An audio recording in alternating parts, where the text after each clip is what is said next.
उत्तर प्रदेश की राजनीति और खासतौर पर समाजवादी पार्टी की राजनीति में वो दिलचस्प मोड़ आते हैं जो किसी फिल्मी कहानी से कम नहीं दिखाई पड़ते हैं। एक समय पर शिवपाल यादव कहीं कोने चले जाते हैं, किनारे चले जाते हैं, लेकिन एक समय ऐसा आता है जब हार के बावजूद मीडिया में सबसे ज्यादा चर्चा में शिवपाल यादव ही रहते हैं। अपर्णा यादव पार्टी छोड़ने के बाद जबरदस्त चर्चा में आती हैं, बीजेपी का साथ मिलता है, योगी आदित्यनाथ की छोटी बहन के तौर पर पहचान मिलती है, लेकिन उन्हें ना तो मंत्री पद मिलता है, ना ही कोई ऐसी बड़ी जिम्मेदारी मिलती है।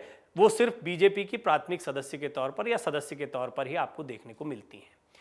ये परिवार बहुत महत्वपूर्ण है बीजेपी के लिए, अगर उत्तर प्रदेश की राजनीति के लिहाज से देखा जाए तो। समाजवादी पार्टी की राजनीति उनके परिवार के इर्द गिर्द सिमटी हुई है। मुलायम सिंह यादव ने बड़ी मेहनत से समाजवादी पार्टी को तैयार किया, अखिलेश यादव को उन्होंने अपनी विरासत सौंपी। इस बात से चाचा शिवपाल यादव नाराज हो गए, लेकिन नाराज होने वालों में सिर्फ चाचा शिवपाल ही नहीं रहे। छोटे भाई प्रतीक और उनकी बहू या उनकी पत्नी अपर्णा पहले से ही नाराज थे, क्योंकि अखिलेश यादव ने कभी उन्हें परिवार का हिस्सा नहीं माना, जैसा कि खबरों के जरिए देखने को मिलता है, समझने को मिलता है। ये बहुत स्पष्टता से बात समझ में आती है। जो मुलायम सिंह यादव की दूसरी पत्नी रही हैं साधना जी, उनके परिवार से हमेशा एक दूरी देखने को मिली है अखिलेश यादव की। हालांकि इस परिवार के साथ में शिवपाल यादव ज़्यादा नज़दीक दिखाई दिए। चाचा शिवपाल यादव पहले से ही अपनी भाभी और अखिलेश के छोटे भाई या मुलायम सिंह यादव के छोटे बेटे प्रतीक यादव के करीब दिखाई पड़ते हैं। बेशक उन्होंने पिछले चुनाव में अखिलेश यादव का हाथ एक बार फिर थाम लिया और वो समाजवादी पार्टी के ही टिकट पर चुनाव लड़कर आए, लेकिन ये चुनाव जीतने के बावजूद, पार्टी का साथ देने के बावजूद उन्हें एक बार फिर किनारे कर दिया गया। इस सब की वजह यह रही कि पार्टी से अपनी कमान को नहीं छोड़ना चाहते हैं अखिलेश यादव। अब ऐसे में चर्चा गर्म हो गई कि शिवपाल यादव क्या करेंगे, क्या क्या ऑप्शन उनके पास हो सकते हैं। इन सब के बीच सबसे बड़े प्रयास किए बहू अपर्णा यादव ने। वो बीजेपी में पहले ही जा चुकी थी। शिवपाल यादव उनके करीब हैं, शिवपाल यादव परिवार का हिस्सा है। शिवपाल यादव को समझाना और बीजेपी के साथ में लाने के प्रयास करना, इन प्रयासों में अपर्णा यादव ने निश्चित तौर पर कुछ भूमिका निभाई होगी। हालांकि स्पष्ट तौर पर ये चीज़ें कभी सामने नहीं आई, औपचारिक तौर पर इस बारे में कोई बातचीत नहीं हुई, लेकिन ये बात बहुत साफ है कि अपर्णा यादव बहुत महत्वपूर्ण हो सकती हैं अगर शिवपाल यादव को बीजेपी में लाने की बात हो। लेकिन सबसे बड़ा अड़ंगा कहां पर आता है?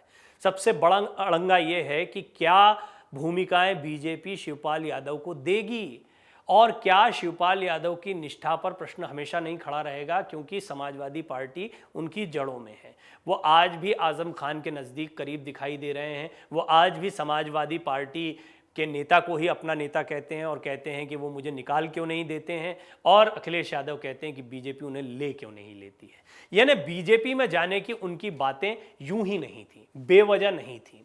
इन बातों में अब भी जोर हो सकता है, लेकिन तब जबकि अपर्णा इसके लिए प्रयास करें। अब ये कहना बहुत मुश्किल है कि क्या परिवार में ही इस तरह के कोई प्रयास हो रहे हैं, लेकिन निश्चित तौर पर अपर्णा यादव की भूमिका यहाँ पर महत्वपूर्ण हो सकती है। और शिवपाल यादव के भविष्य को लेकर अगर सोचा जाए तो बड़ी असमंजस की स्थिति दिखाई देती है, क्योंकि अल्टीमेटली बड़ी भूमिका उन्हें चाहिए, वो चाहे उन्हें समाजवादी पार्टी के साथ मिले और चाहे बीजेपी के साथ मिले। निश्चित तौर पर समाजवादी पार्टी में राह तब तक आसान नहीं दिख रही है जब तक आजम खान भी खुलकर उतने ही सपोर्ट में उनके नहीं आ जाते जितना वो दिख रहे हैं।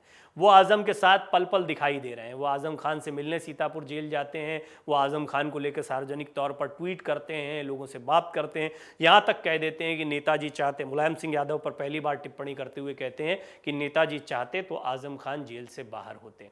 यानी आप देख सकते हैं कि आजम खान का महत्व क्यों है शिवपाल यादव के लिए। अगर उन्हें समाजवादी पार्टी में बड़ा पद चाहिए या अपनी ताकत को बढ़ाना है या अखिलेश यादव पर दबाव बनाना है, इस दबाव को बखूबी समझते हैं अखिलेश यादव।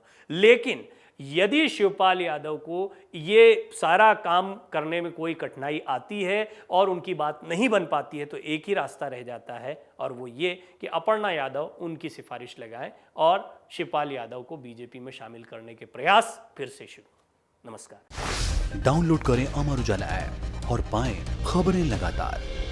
अगर आप ये वीडियो YouTube पर देख रहे हैं तो हमारे चैनल को सब्सक्राइब करें और बेल आइकन को दबाना ना भूलें। अगर आप Facebook पर ये वीडियो देख रहे हैं तो हमारे पेज को लाइक करें।